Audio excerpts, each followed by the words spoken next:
Hey guys, welcome back to my channel and welcome to today's video. This one is answering your questions about taking a toddler to Disney World in 2021.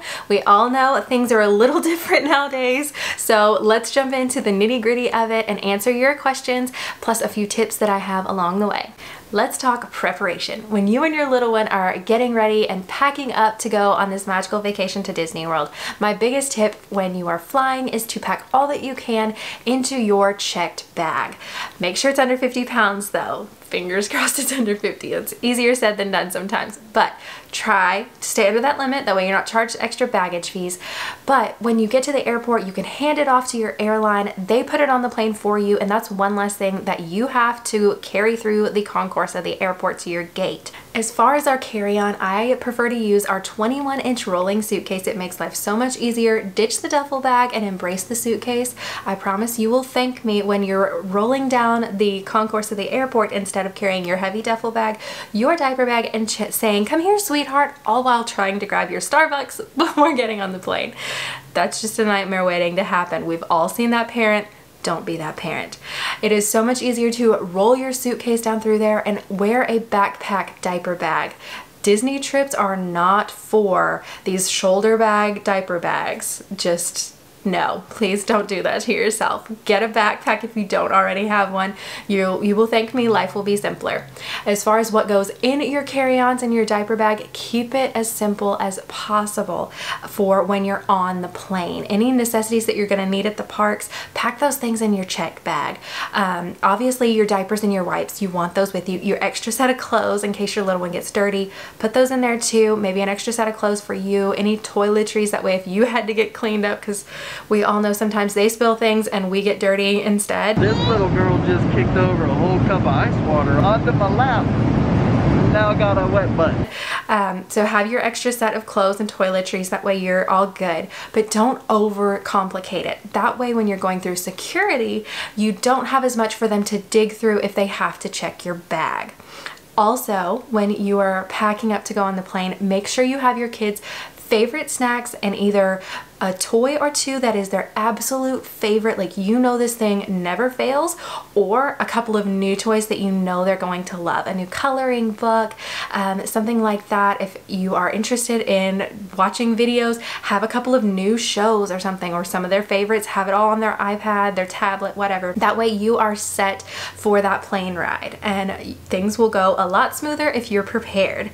Not having things that they're used to, I don't, makes things a lot more uncomfortable for them, and it makes things feel so foreign. So if you can keep it kind of as normal as possible, that will save your sanity and theirs. Someone asked me what my favorite masks were for wearing on the plane, in the airport, for when you were at Disney, and I will have the Etsy shop that I got mine from. They are the most comfortable out of all of the ones that I've ordered and we have tried, and so I will definitely have those linked. She has the cutest Disney prints ever. I absolutely love them. Plus they are breathable, and that, I don't know about you guys, but I get hot on a plane, and so I had to have the air conditioning just pumping in my face. That way I could breathe and not feel like I was going to pass out having that on there. I don't know if I'm claustrophobic and just don't know it or something, but that gets me really warm.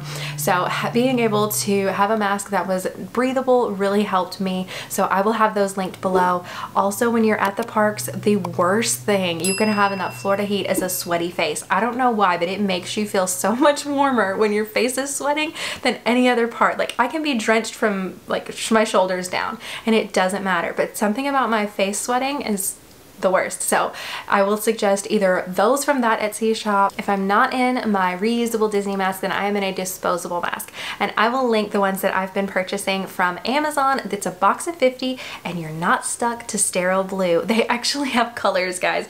You can use purple or pink, green, yellow, and so I think that's really fun since obviously we're having to wear them on a daily basis nowadays, and it would be nice to kind of match your outfit if you needed to, and so you can get those. They're fairly inexpensive and can be at your house pretty quickly, so I will have those linked for you to check out as well. Another tip I have is to gate check your stroller. We travel with our UPPAbaby Vista and prefer to, when we arrive at the airport, have it already packed away in its travel bag, because in our experience, when we've rolled up to security with Lucy in the stroller and pushed her up, they make us take her out, fold it down, which to get it through the x-ray machine, we literally have to take the wheels off, and like it's a process.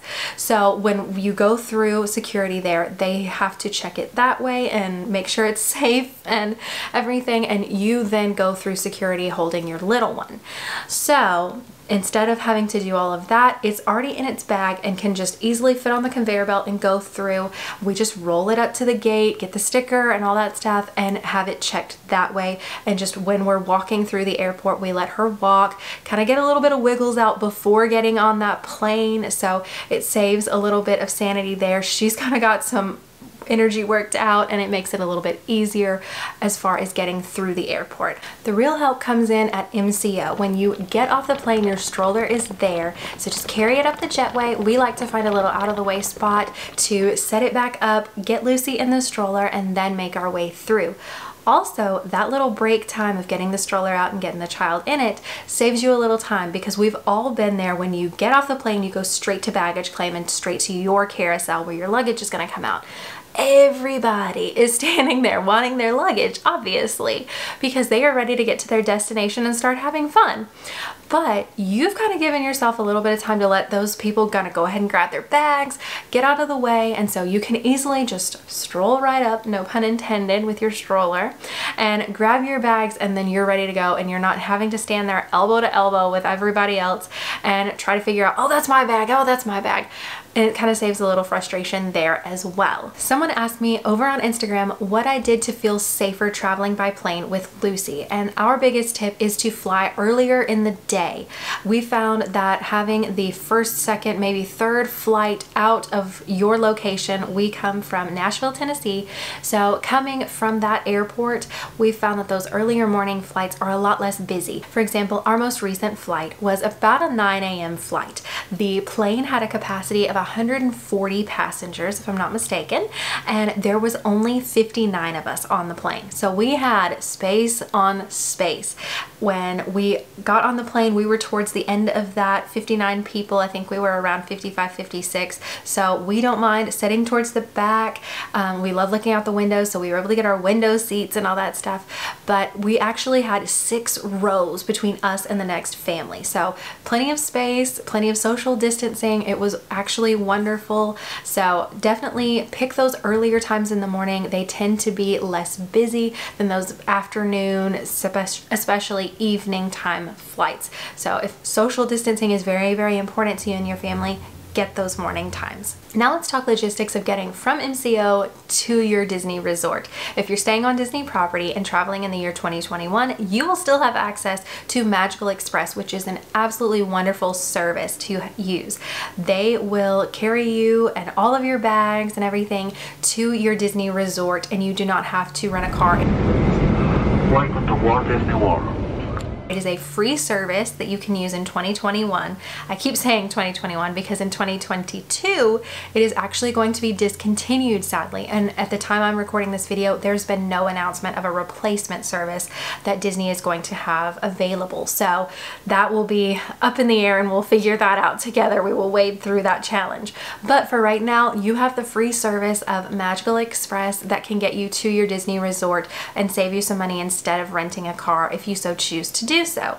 They are socially distancing on the bus. They're putting rows in between each party, so there again, you're safe. They do require the masks. So as far as policies and procedures to keep you safe from the illness, is what we're going to call it, then they definitely have that covered. Disney is doing a great job at that, and from the time you get on their bus to when you're on property, they have lots of policies and procedures to keep their guests safe.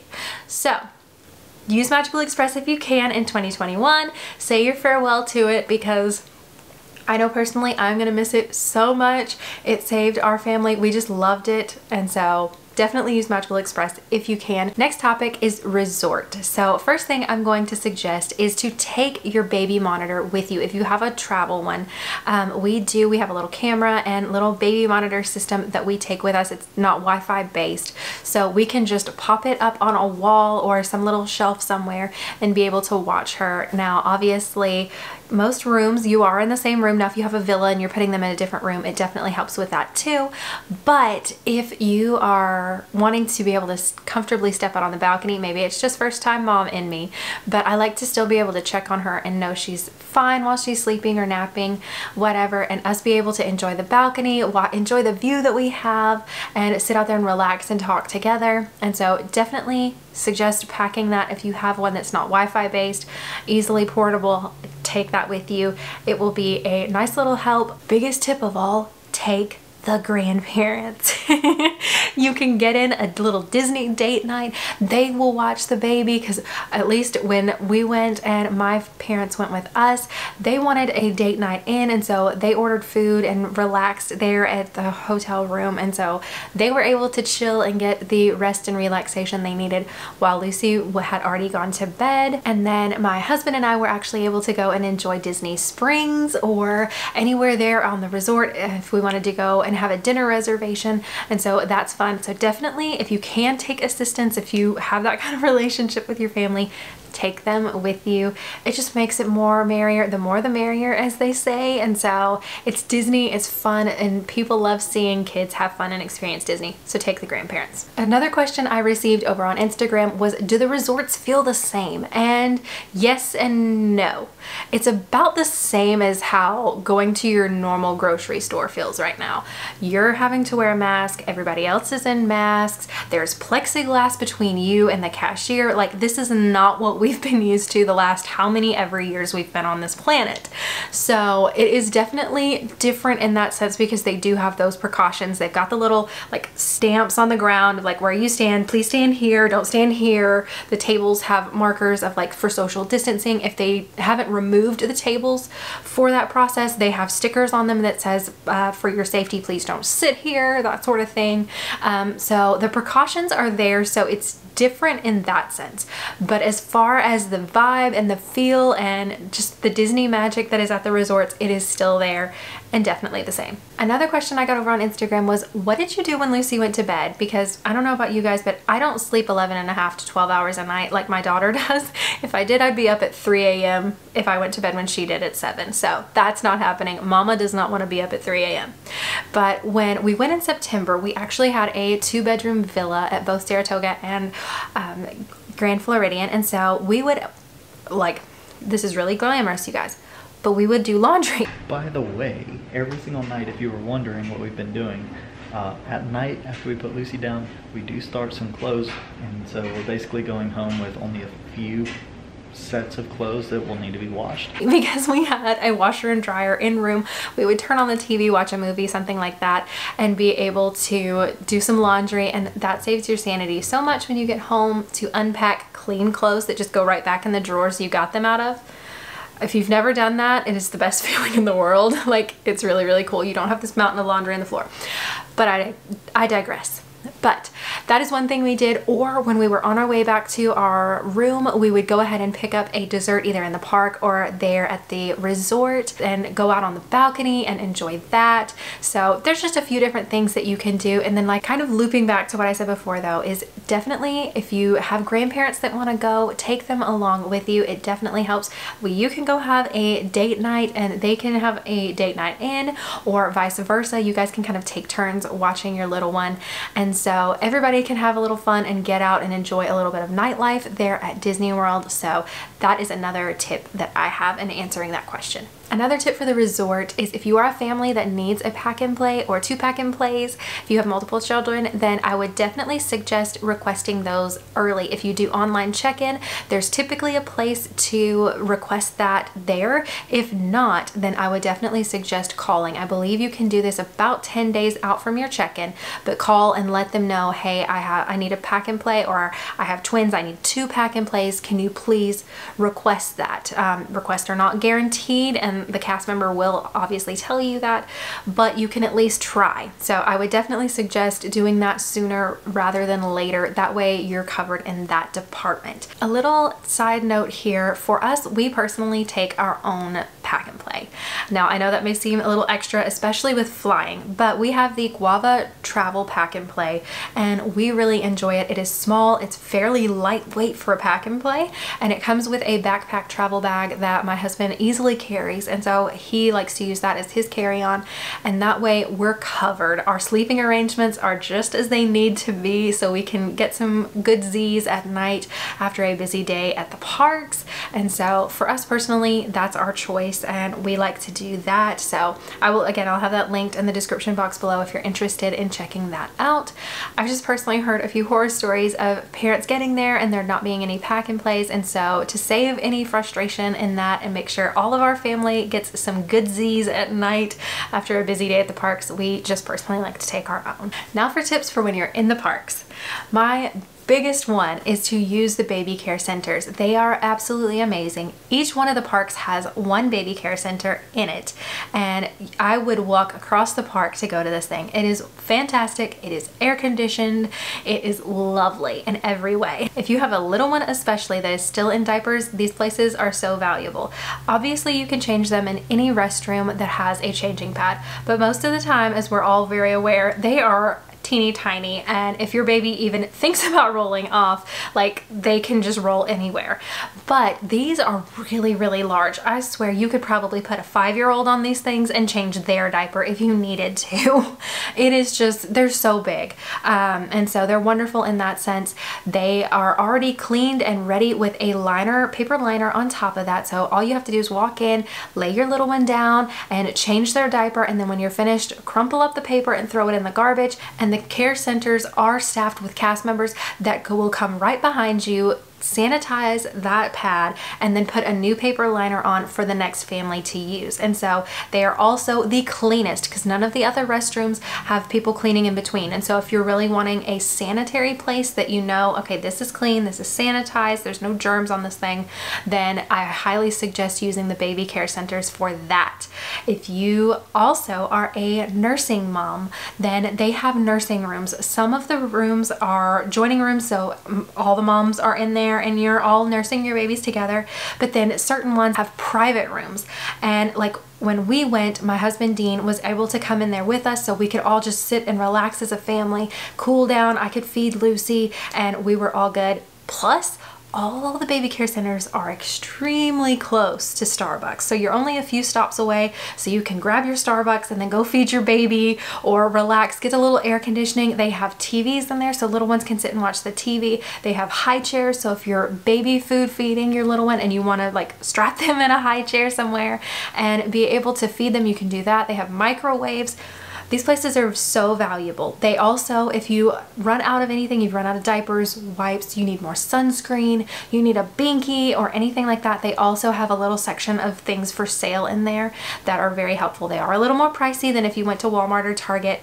You're just paying for the convenience, obviously, but when you need it and you don't care what price it is. So those are handy for that as well. I got asked over on my Instagram if you have to wear your mask all the time while in the parks, and the answer is yes, with a few exceptions. And so here are the exceptions. If you are stationary and you are actively eating or drinking, is the verbiage that Disney uses, you are permitted to remove your mask to enjoy your Mickey cinnamon roll on the hub grass if you're like us and you like to do that. Or if you get your Dole Whip, you can find a little bench there and sit down and take your mask off, enjoy your Dole Whip. If you are at a quick service restaurant, you are permitted when you get your food to get to your table. Once you get to your table, take off the mask and eat. If you do need to get up and go get something else, get a refill, get ketchup, whatever the case is, you do have to replace your mask, go get it, because you're going to be around people. They want you to wear it then. Put it back on, go get your ketchup, and come back to the table and take it back off. And then when you're at a table service restaurant, you are able to, once you're seated, take your mask off and enjoy your meal there at the table service restaurant as well, and just replace it before you get up to leave. That's all they ask. So you're all all set with that. So those are kind of the caveats. And at the resort, same type rules go. If you're sitting there to eat or drink, then you're able to take it off. And then also if you are within the perimeters of the pool, once you get to your lounge chairs, you are able to remove your mask. The only time that I've seen them ask to put a mask back on is if you're going to go up to the bar and order food or drinks, that sort of thing. Again, you're going to be around people. They want you to replace that mask before you go up there. But as far as once you get to your lounge chair, if you take it off, you don't have to have those tan lines when you're laying there on your lounger and you're tanning, and you don't have to have it if you're like walking to get in the pool, because obviously you can't wear your mask in the pool. That's unsafe. So that kind of thing, you are able to take those off. I hope that answers that question. This next tip is for parents with little ones on a routine, and even those that nap. In the words of Elsa, you're gonna have to let it go because things will not go according to plan. They will not go according to your routine and schedule you have at home. And that's okay. There's no sense in stressing yourself out about, oh, they take a nap at 12 and it's 12:30. Oh my goodness. It's okay. Breathe. It's gonna be all right. They will bounce back when you get back from vacation. So if I can impart any tips that I have for vacationing with my little one, is it's going to be okay, but you need to relax.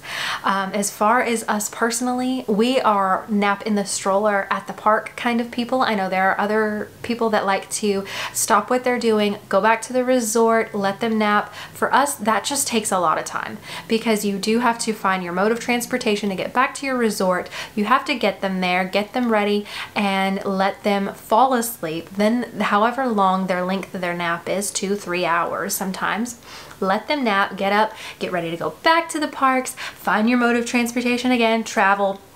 That can eat up hours in a park day. And so we like to just, when it's time or thereabouts for Lucy's nap, when we know her sleepy cues. You as a parent, you know your child best and better than anyone else. You know when they need a nap. So just kind of watch out for that. Grab yourself a drink or a treat, put them in the stroller, and find a quiet spot in the park. Each one kind of has their own little out of the way spaces that you can kind of stroll around, and we just kind of do laps until she falls asleep, and then we'll go and take turns riding rides, or we'll find somewhere again quiet and just enjoy our snack and just get off our feet and be able to relax that way. So that's the biggest tip, is if you can do that, if your child will fall asleep in the stroller, do that for sure. And so that helps. And if they don't nap, it's okay too. Just relax and know you're gonna have to help them through that, and they may be a little edgier, they may need a few more snacks to keep them happy, but it is going to be okay. I know my daughter on our last trip was 16 months old and she absolutely refused to take a nap that day. She was just not feeling it. She's like, I'm not taking a nap in the stroller. We're not doing this. And so it's okay. We ended up just pushing bedtime just a little bit earlier that night and let her go to sleep. So we just kind of caught up and made up for it, but it will work out. And just relax, just do some breathing, and know it's not going to go according to schedule, and that's okay too. And my last tip for the parks is to take lots of breaks. You need a break. You're not used to go at a theme park in your normal life. Like, most of us don't do that. We sit down, we take breaks. You may watch an episode of TV, you'll have a snack, you do things throughout your day to take a break. Do that at Disney. Don't try to ride every single ride in the park and do all that stuff. Don't wear yourself out and don't wear your child out. It's just gonna make everybody upset, and you're gonna end up yelling at each other and having meltdowns, and it's just really not going to go well. Pick your favorites, focus on those, and take your breaks. Like I said, it's so worth it. Especially, I can use Magic Kingdom as an example because that's my favorite park, but they have the hub grass, and so that is a wonderful, wonderful place to let your kid, as we say, get some wiggles out. And so we will sit there and be able to relax and take a load off our feet and let her kind of run around and play, or she'll sit there and play with a toy or something that we have in our diaper bag, or if she's got something in one of the gift shops, she can kind of play with that there, and it's just a little chill time for everybody. It can get very overwhelming. You're not used to all the lights and the sounds and the music coming at you from the parades. It's just a lot for anybody, and it can be very overwhelming. So have those quiet, relaxing times. Find a little out of the way spot like that and have a little family picnic. If you've seen my stroller video, we like to have our little picnic blanket with us, and so pop that thing out and have a seat on it, just relax and enjoy just the atmosphere of being where you are. There's something to enjoy about just listening to the music and watching the people go by and seeing sights that you wouldn't if you went to a picnic at your park. It's just different being able to sit and look at the castle, or if you're at Animal Kingdom, just sitting and looking at the Tree of Life. It's just so beautiful and so different than what you're used to. So enjoy it, take it in, and stop and smell the roses, as they say. And my very last tip of the video is when you have boarded your Tragical Express back to the airport here at MCO. Yes, it's Tragical Express. It's magical when it brings you to the resort, and when it's taking you away from the resort, it is tragical. Okay, if you've never been on it, you just don't know. If you have, you feel the pain that I'm currently experiencing just thinking about it. But you have the Tragical Express ride back to the airport. You've made it to MCO. You're headed to your gate. Now, most flights board 30 minutes prior to departure. So if your flight is at 9 a.m., you will probably board the plane, or people will start boarding your plane at about 8:30.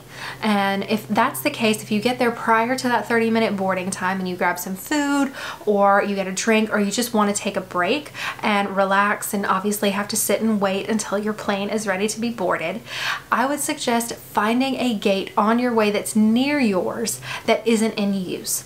Go ahead and sit there, relax, since there aren't a bunch of people there waiting on a plane at that gate to take them to their destination.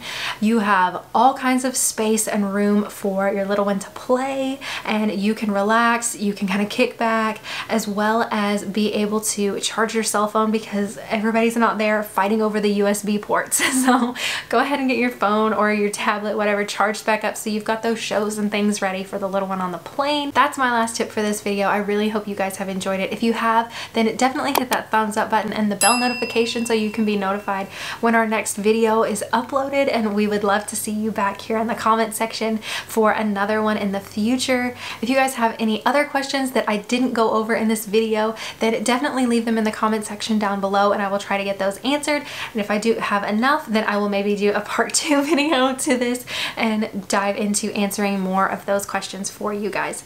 So thank you again for watching, and I will see you back here next Monday in a brand new video.